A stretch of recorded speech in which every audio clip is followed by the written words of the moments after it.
Bonjour. C'est moi Orson Welles. Ceci est ma maison que vous voyez derrière là. Pas mal, non? C'est français.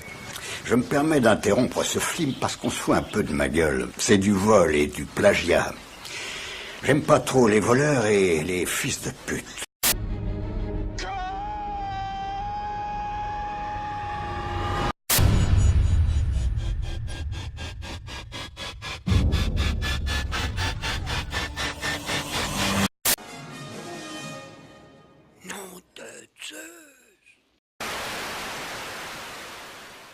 Bonjour à toutes et à tous et bienvenue dans cette première polémique de l'année dans Qu'est-ce qu'on fait ce soir. Et donc pour bien commencer l'année, on va faire la polémique sur la série choc du moment. X-Files, le retour de la revanche pour une 10e saison que personne n'espérait plus. Plus de 10 ans après la fin de la série, même pour être précis, la série s'est terminée en 2002, donc ça faisait même presque 14 ans que la série est terminée, on n'y croyait plus. Il y avait un petit retour timide qui avait été tenté avec le film Régénération, mais qui n'avait pas été vraiment très concluant. Le film en lui-même n'était pas forcément mauvais, mais donc il a souffert de la même problématique que le premier film qui était Combattre le futur. C'est que pour un épisode d'X-Files, ça aurait pu être un épisode sympa. Pour un film cinéma, c'était très cheap. Donc c'est vrai que ça avait un peu refroidi pas mal de monde, donc on pensait que plus jamais ça ne reviendrait, ou que éventuellement si ça revenait, ce serait sous la forme peut-être d'un troisième et dernier film qui reviendrait sur la mythologie pour boucler complètement la boucle. Et ben non, là la Fox et Chris Carter ont créé la surprise en partant sur une 10e saison. Alors X-Files pour moi ça a une valeur sentimentale, c'est la première vraie grosse série que j'ai suivie assidûment, bon, hors les séries d'animation japonaises comme Dragon Ball Z ou Saint Seiya à l'époque quand j'étais plus jeune. C'est vrai que voilà, X-Files, c'est la première série américaine que je suivais intensément, que je cherchais des informations. Il n'y avait pas encore Internet à l'époque. Et oui, de mon temps, Internet, ça n'existait pas. Donc je cherchais dans les magazines, dès qu'il y avait des cassettes qui sortaient en avance avec des épisodes un peu mythologiques avant la diffusion, je les achetais. J'étais vraiment à fond, c'est la première vraie série qui était comme ça, donc c'est vrai que quand la saison 10 a été annoncée, avec le retour de Duchovny et d'Anderson dans les rôles titres, j'étais très très très content. Et avant d'aller plus loin, je vous rappelle quand même, c'est vrai que ça fait un petit moment maintenant, donc pour vous rappeler un peu le principe des polémiques, je vais rentrer dans un sujet en plein, donc ça va spoiler, donc si vous n'êtes pas à jour dans la saison 10 d'X-Files, ou si vous ne connaissez pas encore, vous voulez vous y mettre sans vous faire spoiler, arrêtez maintenant. Si vous avez regardé la saison 10 lors de sa diffusion sur M6, ou si vous, comme moi, vous l'avez regardé en ligne, je vous invite à continuer. Donc, X-Files, j'étais très très content. En plus, plus on a avancé sur la promo, plus on apprenait qu'il y avait certains acteurs emblématiques qui allaient revenir, comme Mitch Pileggi dans le rôle de Skinner, même le Cigarette Smoking Man, que franchement, vu comment il terminait la série, pour moi, il était mort et enterré. Donc bon. C'était mon perso préféré à l'époque, donc je suis content qu'il l'ait ramené pour la saison 10. Mais au début, j'étais un petit peu dubitatif. Je me disais, mais comment ils vont expliquer son retour? Alors, certes, ils donnent une pseudo-explication dans l'épisode final de la saison, mais bon, juste dire qu'il a survécu sous respirateur. J'espère qu'ils vont un peu plus développer si une saison 11 y a, parce que bon, le gars, il a quand même 70 piges, hein, donc se prendre un missile dans la gueule, se faire cramer à 90% du corps et en plus s'en tirer avec juste un bout de plastique sur la figure, chapeau le gars. Hein. Donc j'espère qu'ils expliqueront peut-être qu'il a subi des modifications génétiques qui font que. Donc on verra pour la suite. Mais oui, j'avais un a priori plutôt positif sur la série. Et donc quand la saison a commencé, bon, il y a eu la soirée événement aux États-Unis, enfin les deux soirées événements, parce qu'il y a eu le premier diffusé un dimanche et le deuxième le lundi, qui allait devenir le créneau habituel de la série sur la Fox. Mais j'ai regardé les deux premiers épisodes. Donc bon, le premier épisode commençait bien, ça relançait la mythologie dans une nouvelle direction qui est assez en adéquation avec notre monde actuel, hein, post 11 septembre. Et tout ce côté contrôle de l'information, état sur policier. C'était une façon intelligente de relancer la mythologie, en plus en modifiant un peu le rôle des extraterrestres dans tout ça, c'était intéressant. Maintenant, vu le rôle des extraterrestres dans la série d'origine, on sait quand même qu'ils ont été bien impliqués, il y avait un vrai projet de colonisation. Donc si vraiment le syndicat a monté tout ça de toutes pièces, c'est quand même... franchement, c'est un peu tiré par les cheveux. Surtout, il faudra qu'il m'explique aussi le coup des résistants, là, parce que c'est faction d'extraterrestres qui étaient encore plus motivés que les autres à protéger la Terre, entre guillemets. C'est vrai que ça mérite explication, parce que bon, c'est bien de relancer dans une autre direction, mais il faut pas non plus faire table rase de tout ce qu'il y a eu avant. Les nouveaux qui découvrent la série avec la saison 10, faut pas les noyer sous 9 ans de mythologie, mais de là à faire table rase, c'est pas très sympathique pour ceux qui ont suivi la série à l'époque, ou même ceux qui l'ont découvert depuis, parce que bon, X-Files c'est un statut particulier, donc c'est vrai qu'il faut faudra voir par la suite s'ils arrivent vraiment comment dire, à relier les différentes intrigues, à boucler la boucle, comme on dit. Parce que là, franchement, à l'issue des 2 épisodes mythologiques de cette saison, c'est pas forcément gagné. D'ailleurs, je pense que c'est quand même le gros point noir de cette saison événement, comme ils disent. Alors, ça m'a fait beaucoup rire, ça d'ailleurs, quand je suis regardé sur Amazon quand est-ce qu'allait sortir la version DVD ou Blu-ray de cette saison, qu'ils écrit X-Files la saison événement. Donc c'est bien, donc en gros, s'ils font une saison 11, ils vont faire quoi? Ils vont l'appeler X-Files la saison événement 2. Des fois, le marketing, j'avoue que je comprends pas trop ce qu'ils fument, mais des fois, c'est de la bonne. Donc, si une saison événement, ça revient, c'est que 6 épisodes. L'idée, c'était pas de trop étendre, de faire vraiment un truc événement, c'était bien trouvé. Mais ne pas vraiment mettre en place de fil rouge, hormis le seul vrai fil rouge qu'il y a sur l'ensemble de cette saison, c'est toute l'intrigue, on va dire tous les remords que ressentent Mulder et Scully autour de William, le fils qu'ils ont dû abandonner dans la saison 9 pour le protéger justement du complot extraterrestre. Ça, c'était pas mal trouvé, de faire tout du long, on voit que les héros, de revenir dans cet univers, ça les oblige à refaire face à leurs décisions et du coup se sentir mal à l'aise le fait qu'ils aient abandonné ce gamin. Ça c'est bien trouvé, mais du coup, il n'y a que ça en fait. C'est vrai qu'on introduit une nouvelle mythologie dans le premier épisode, et après on n'en parle plus jusqu'au dernier. Et au milieu, ils nous mettent que des loners. Bon, c'est vrai que c'était la force d'X-Files, les loners. On sait que avant les saisons de 22 à 24 épisodes, devait avoir 6 épisodes mythologiques et le reste c'était des épisodes indépendants. Donc c'est vrai que c'est dans l'ADN d'X-Files, mais pas pour une saison de 6 épisodes. 6 épisodes c'est trop court. Là on a l'impression qu'ils ont fait le premier épisode. Après ils ont fait des épisodes au milieu pour faire traîner. Et à toute fin, ils disent bon allez on va remettre un peu la mythologie pour inciter les gens à revenir.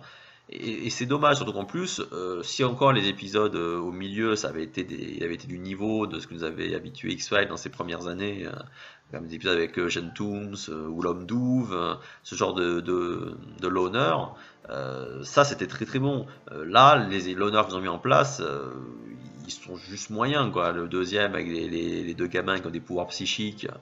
Bon, ça reste dans l'idée qu'on a déjà eu dans d'autres épisodes, du savant un peu savant fou qui fait des expérimentations. Il laisse sous-entendre que ça aurait peut-être un lien avec le complot, mais bon, ça on verra si c'est développé par la suite ou pas. L'épisode 3, c'est le genre d'épisode un peu délire, comme il y avait dans chaque saison, il y avait un ou 2 épisodes délire. Ils en ont mis un pour l'épisode 3 avec cette espèce de monstre garou. Enfin homme-garou plutôt, là, puisque c'est un monstre qui se transforme en homme, là, cette fois-ci. Même si moi je l'ai trouvé rigolo, parce que ça permet de retrouver les héros, de recréer cette alchimie. C'est ça qu'au début de la saison, comme il laisse sous-entendre qu'entre le film Régénération et la saison 10, Mulder et Scully se sont séparés, et ils commencent à se retrouver. C'est vrai que dans cet épisode 3, c'est là que leur relation, je cherche le mot, je l'ai perdu. Enfin bon, on voit qu'ils commencent leur relation commence à revenir au beau fixe. Et puis en plus il y a des trucs très drôles. On voit Mulder justement qui hurle sur le fait qu'avec Internet, tous ces mythes auxquels il a cru, qu'il essayait d'expliquer, qu'il n'arrivait pas, avec Internet, il y a des théories qui sortent et au final on découvre qu'un truc de monstre en fait c'est juste un canular. Et il est déçu, c'est vrai que c'est rigolo, parce que dans toute la série originelle, Internet n'était pas très développé pendant toute la série d'origine, donc c'est vrai qu'ils étaient obligés d'aller fouiller dans des archives. Le coup de Jane Tooms, c'est qu'ils ont dû aller chercher dans des archives de 30 ans en arrière pour essayer de retrouver des trucs sur lui. C'est vrai que là maintenant avec Internet ça va beaucoup plus vite, ça c'était rigolo. Et le fait qu'après justement quand ils vont enquêter, il se trimballe avec son téléphone à vouloir filmer pour dire comme ça j'aurai une preuve, on pourra pas me dire que c'est pour de faux. Moi ça m'a beaucoup fait rire. Mais c'est vrai que pour des personnes qui sont pas habituées à X-Files ou qui du moins sont pas prêts à accepter des digressions comme ça passe mal. Moi je vois mes parents ils regardaient X-Files à l'époque quand ça passait, Les deux premiers, ils ont bien accroché, mais à partir du troisième, là, ils ont été perdus pour la cause. Ma femme, qui n'avait jamais regardé la série à l'époque, à part quelques épisodes par-ci par-là, bah, pareil, les deux premiers, elle les a regardés, elle a bien accroché. Elle est arrivée au troisième, je l'ai perdu, je l'ai plus retrouvé jusqu'à la fin de la saison. Voilà, c'est un peu voilà le point noir de cette saison, c'est d'avoir commencé sur de la mythologie, après partir sur des trucs qui n'ont rien à voir. Même si c'est l'ADN de la série, là, c'est vrai que ça fait plus, c'est vraiment saison événement, ça fait vraiment le côté, allez, on se retrouve 15 ans plus tard, on fait une réunion de famille, comme des fois on peut faire un épisode spécial, sauf que là c'est une saison spéciale, 6 épisodes, donc là ça fait on se retrouve, c'est super, alors dans ce cas-là, fallait pas relancer la mythologie dans un autre sens, fallait vraiment continuer là-dessus, limite boucler les histoires qui étaient restées en suspens, et si ça marchait, de repartir sur quelque chose pour une saison 11.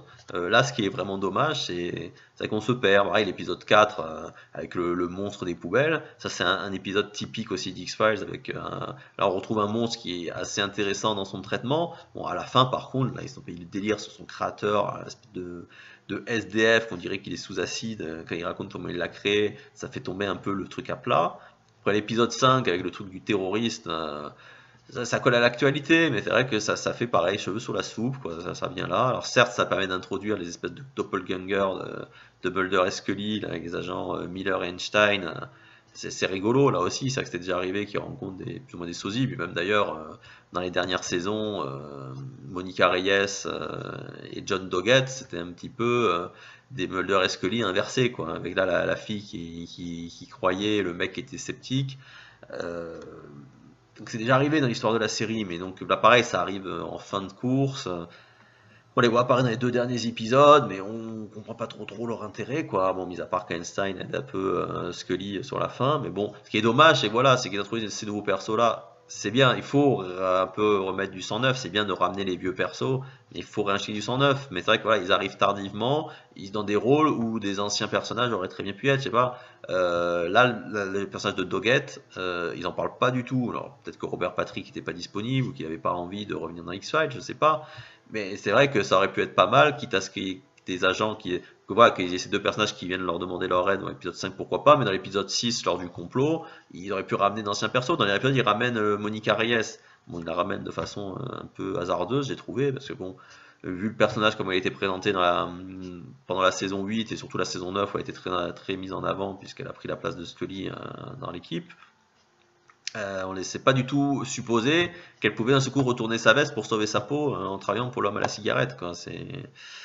Ça fait vraiment l'appareil, le truc pour dire, bah, au lieu d'introduire un nouveau Gorge Profonde, on va dire que quelqu'un travaille avec l'homme à la cigarette et que c'est quelqu'un que les héros connaissent. Et ben tiens, on va reprendre un ancien acteur, et ben qui c'est qui est dispo?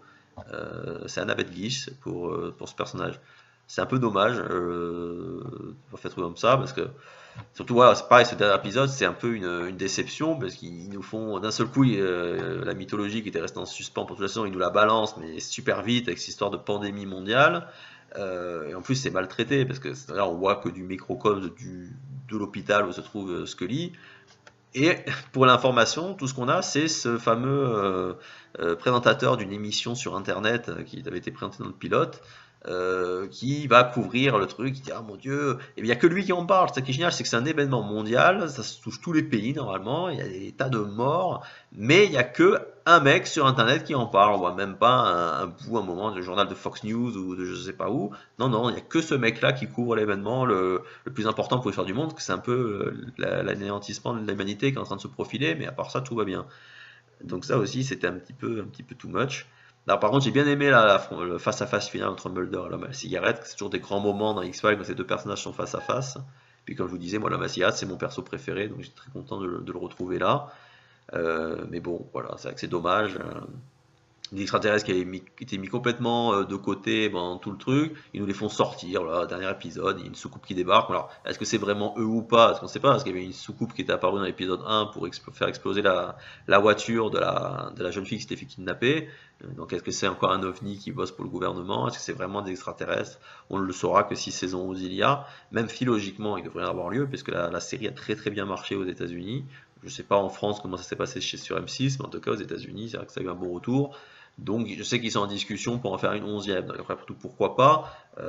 Moi, ça m'a pas dégoûté de X-Files, hein. Comme je disais, ça reste dans la ligne droite.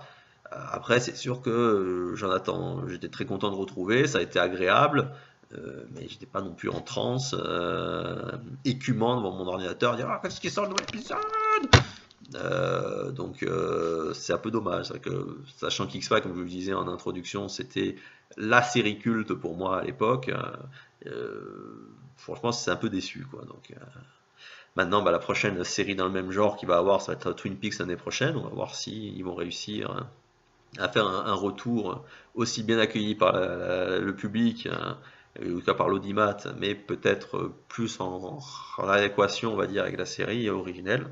Ça, j'ai hâte de voir, parce que pareil, Twin Peaks, c'est vrai que ça c'était une très bonne série qui malheureusement avait connu une fin abrupte suite à des programmations un peu sauvages.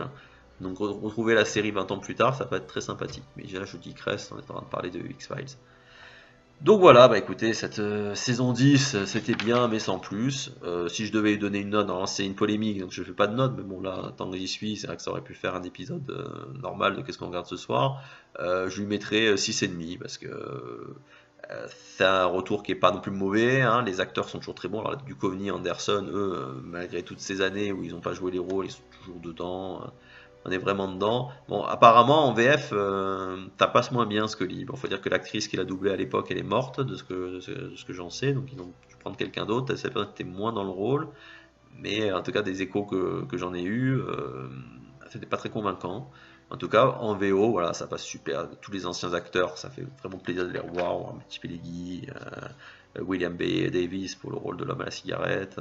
On entreaperçoit dans l'épisode 5, je sais pas si vous les avez vus, mais des hallucinations de Mulder, on entreaperçoit les Lone Gunmen. Ça aussi, c'était un truc que j'attendais, parce qu'ils avaient été annoncés pour cette saison 10, et vu ils étaient morts à la fin de la 9, je me dis, ils vont nous faire quoi? En fait, ils n'étaient pas vraiment morts, hein, c'était un délire.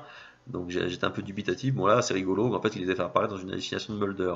Et en plus, ce qui est bien, c'est qu'ils n'ont pas non plus trop appuyé dessus, quoi. Ils sont là pour les fans de la série, ils vont les reconnaître, ça va les faire marrer. Pour ceux qui n'ont jamais vu, oui, ils le voient en train de triper avec des mecs habillés en cow-boy, quoi. Ça s'arrête là. Voilà. C'est pour ça que donc, je disais 6,5, parce que le retour est pas si mal, les acteurs sont toujours aussi bons, mais c'est pas à la hauteur, on va dire, de l'événement que représentait le retour d'X-Files. Franchement, par exemple, la série, la saison 9, événement qui avait fait 24 heures chrono pour le retour, je pense que ça avait été mieux traité, c'était plus comment dire, dans la continuité de la série d'origine, ça passait mieux. Heroes Reborn, j'ai pas encore vu ce que ça valait. Bon, a priori, ça a très mal accueilli. D'ailleurs, ça n'a même pas été renouvelé. Ça, on verra. Je ferai sûrement un Qu'est-ce qu'on regarde ce soir prochainement, quand la saison sera disponible et que j'aurai jeté un œil. Mais c'est vrai que voilà, bon, X-Files, ça aurait pu mieux faire. Ça aurait pu mieux faire. Je sais pas, moi, quand je pense à X-Files, moi je me souviens les tout premiers épisodes que j'avais vus. Voilà, mes parents, ils regardaient à l'époque quand ça passait le dimanche après-midi. Moi, au tout début, j'avais à peu près 12 ans, 10-12 ans quand ça a commencé en France. Ça m'intéressait pas plus que ça. Après, je me disais, mes parents ils regardent ces trucs de vieux. Et c'est pendant les vacances, mon grand-père était resté éveillé, il regardait la télé, il regardait X-Files, c'était l'épisode Quand vient la nuit. Donc pour ceux qui connaissent pas, c'est un épisode où Mulder et Scully se retrouvent dans une forêt à enquêter sur des disparitions de bûcherons. Et en fait, ils découvrent que les bûcherons avaient coupé des arbres millénaires et qu'en fait, dedans, il y avait des larves d'une sorte d'araignée microscopique qui étaient nichées dedans. Et du coup, ça les a réveillés et c'est ça qui les a dévorés. Cet épisode-là, voilà, quand je l'avais vu, ça m'avait fait un choc. J'ai dit, tiens, c'est super, une série comme ça. Donc après, j'avais regardé. Et vraiment, là, ce qui m'a accroché, c'était l'épisode final de la saison 2, qui s'appelle Anasazi. Voilà, ce final incroyable, quand il y a Mulder qui débarque dans une carrière emmenée par un Indien qui vivait dans une réserve indienne juste à côté. Il découvre un wagon rempli de cadavres de ce qui semblait être des extraterrestres sur lesquels on aurait fait des expériences, qui ont été gazés. Et d'un seul coup, il se fait enfermer dans le wagon parce qu'il y a le jeune Indien qui a fermé la porte, qui est dans un hélico qui est en train d'arriver. Et là, il y a l'homme à cigarette qui débarque avec une armée de militaires. Les gars rentrent dans le wagon, ils ne trouvent pas Mulder, il a disparu. Et là, quand ils disent oui, si Mulder était là, il a disparu sans laisser de traces, c'est que là, le Cigarette Smoking Man là, qui fait ouais, rien ne disparaît sans laisser de traces, brûlez-moi ça. Et là, le plan, ils montent tous dans l'hélico, et t'as l'hélico qui décolle avec le wagon qui explose, avec ce plan, en premier plan de la cigarette dans la pénombre en train de fumer sa clope avec les flammes derrière. ça c'était le grand X-Files, c'était les X-Files qui m'avaient vraiment motivé, et j'ai pas retrouvé ce souffle épique dans cette saison, voilà, qui en fait n'avait d'événements que le nom, parce que comme on dit, c'est vrai qu'on dirait vraiment que c'est la continuation des dernières saisons, mais la dernière saison c'était pas forcément la meilleure, la saison 9, même de très loin. Pour vous dire, la série pourtant je la connaissais, hein, j'ai vu toutes les anciennes saisons un nombre incalculable de fois, la saison 9 je l'ai vue une fois lors de sa diffusion à la télé. Et puis quand je me suis racheté le tout en DVD pour l'avoir en bonne qualité, je me suis revu toutes les anciennes saisons que j'avais pourtant déjà vues, je les ai revues. La saison 9, j'ai vu que le premier épisode et je me suis arrêté parce que j'y arrivais pas, quoi. Les persos, j'accrochais pas. Je trouvais même qu'il y avait une baisse de qualité dans la façon dont c'était filmé. Donc la saison 9 pour moi c'était la saison de trop. Et le problème c'est que voilà, je trouve que les loners de cette saison 10 ils sont à peu près du niveau de ce qu'il y avait dans cette dernière saison, et ce qui est dommage. Donc c'était pas ça que j'attendais de la part d'X-Files. Je vous dis, pour une série qui était précurseur de tout ce qui se passe à l'heure actuelle, parce que voilà, c'est X-Files qui a remis au goût du jour la série feuilletonnante. Avant X-Files, c'était que des séries un peu comme les experts, quoi. C'est avec la série de one shot où chaque semaine c'est une histoire autoconclusive. Là, X-Files, même s'il y avait ce type d'épisode, c'est eux qui ont mis en place le principe de la mythologie qui dure tout au long de la saison, voire de la série. Qui se renouvelle, c'est eux qui ont lancé ça. S'il n'y avait pas eu X-Files, il n'y aurait certainement pas eu ce regain d'intérêt pour la science-fiction, et ça n'aurait certainement pas poussé les chaînes à produire une version série télé de Stargate SG-1 par exemple. Et d'ailleurs, si Stargate SG-1 n'avait pas marché, même si ce genre de licence n'avait pas marché, je pense pas que ça aurait donné l'idée à quelqu'un de faire Battlestar Galactica le remake. Pourtant, Battlestar Galactica, pour moi, c'est une des meilleures séries de science-fiction qu'on a eues dans ces 20 dernières années. Et tout ça, c'est des coups d'X-Files. C'est X-Files qui a poussé les séries mythologiques. C'est grâce à X-Files qu'on a eu Lost, à mon avis, quoi. Ou même 24 heures chrono, ça découle de ça, hein, le côté un peu complotiste, tout ça. X-Files, c'est vraiment ce qui est à l'origine, pour moi, de tout ce grand boom des séries télé qui prend de l'ampleur d'année en année et qui nous amène à l'ère incroyable qu'on a maintenant. Et je dis, c'est dommage que l'événement du retour d'une telle série pouvait avoir, surtout avec le casting original. Ça aurait pu tomber complètement à plat. Ils avaient fait le retour d'X-Files avec des nouveaux acteurs, des nouveaux agents qui ouvrent les affaires non classées. Là, ils ont réussi comme le tour de force de ramener le casting original, ce qui n'était pas forcément gagné, parce qu'à la fin des 9 années de diffusion, Duchovny lui voulait plus en entendre parler de la série. Donc là, de l'avoir ramené et qu'il soit prêt même à remettre le couvert pour une saison 11, c'est quand même un tour de force. Ils auraient pu faire beaucoup mieux de mon point de vue. Voilà, bah écoutez, c'était mon avis sur ce retour. Comme d'habitude, n'hésitez pas à laisser vos messages pour échanger sur cette polémique. Parce que voilà, le but de la polémique, c'est de créer le débat, créer la discussion. Là, c'est pas juste moi qui vous donne mon avis. Là, je veux que vous participiez avec moi. Je veux échanger avec vous là-dessus pour voir si vous aussi vous avez été un peu déçu par ce retour. Si au contraire ça vous a laissé indifférent parce qu'X-Files vous n'avez rien à foutre, ou qu'au contraire la saison vous a laissé froid, ou au contraire vous avez été à fond à 2000 à l'heure pendant les 6 épisodes. Vous trépignez d'impatience à l'idée de la saison 11, ben voilà, n'hésitez pas à le laisser dans les commentaires, soit sur sa page Facebook, soit en dessous dans les commentaires de cette page YouTube. Et quoi qu'il en soit, je vous dis à bientôt pour une prochaine polémique, puisque maintenant la polémique va devenir un peu comme qu'est-ce qu'on lit ce soir, ça va devenir une émission mensuelle. Donc, tous les mois, il y aura une polémique. Et en attendant, ben, vous aurez donc un qu'est-ce qu'on lit ce soir en début de mois pour les sorties du mois, et entre ça, entre la polémique et le qu'est-ce qu'on lit mensuel, vous aurez comme d'habitude les petits épisodes de qu'est-ce qu'on regarde ce soir, et aussi une fois par mois, à quoi on joue ce soir, parce que comme je vous avais déjà dit l'année dernière quand j'ai lancé le concept, je joue pas beaucoup de jeux vidéo, donc je peux pas avoir un rythme de production aussi soutenu que pour des qu'est-ce qu'on regarde ce soir, ou alors de faire des émissions de 50 minutes comme je fais avec les qu'est-ce qu'on lit ce soir. Voilà, bah écoutez, j'espère de toute façon vous retrouver le mois prochain pour la polémique, entre temps de vous retrouver sur les petites vidéos chaque semaine, et je vous dis à très bientôt pour une nouvelle polémique. Oh mon Dieu, Scully. Mais qu'est-ce qu'ils ont fait? Mulder? Mulder, qu'est-ce qui se passe?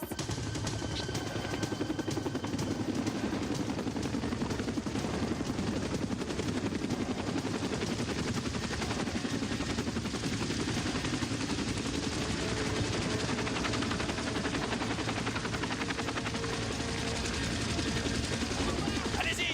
Plus vite, plus vite! Quoi, dégage! Allez, pousse pas de là! Descendez, descendez!